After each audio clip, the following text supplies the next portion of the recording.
एक गांव में एक पुरानी हवेली थी।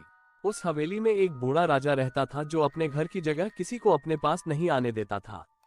लोग कहते थे कि उस हवेली में कुछ अत्याचार हुआ था जिसकी वजह से उसकी आत्मा अब भटक रही है। एक रात एक विदेशी परिवार उस हवेली में ठहरने आया। वे नए थे और हवेली की कहानियों के बारे में ज्यादा नहीं जानते थे। रात को वे खाना खाने के बाद अपने कमरे में सो गए। धीरे धीरे उन्हें अजीब आवाजें सुनाई देने लगी। किसी ने उनके कमरे की दरवाजे को खटखटाया। वे डर कर अपने बिस्तर से उठे, पर वहां कोई नहीं था।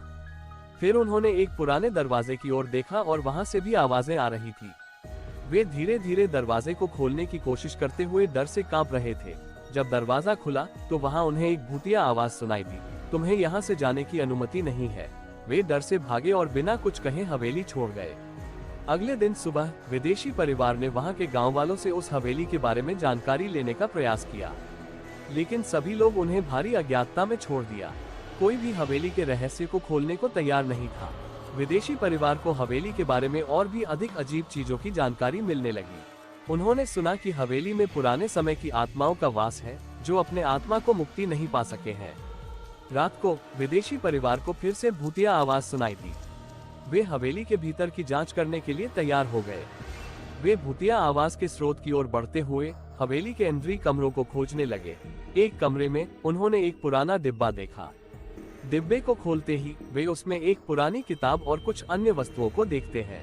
किताब में वे अजीबोगरीब तांत्रिक कार्यों के बारे में पढ़ने लगे, जिनका उपयोग भूतों को बुलाने के लिए किया जाता है। विदेशी परिवार को उस समय यह नहीं पता था कि उन्होंने क्या खोल दिया है। वे न तो उन तांत्रिक कार्यों के बारे में जानते थे और न ही उनके असरों के बारे में। डर की भावना से प्रेरित वे तांत्रिक कार्यों का प्रयोग करने लगे। एक विचित्र मंत्र का पठन करते हुए वे भूतिया आवाज सुनाई देने वाले कमरे में पहुंच गए। तभी एक भूतिया स्वर ने उनसे कहा, तुम्हें यहाँ से जाने की अनुमति नहीं है।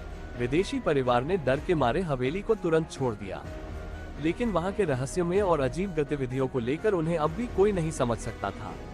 वे एक सच्ची और डरावनी कहानी को जीवित औरतों और पुराने समय की भूतों के साथ छोड़ गए थे।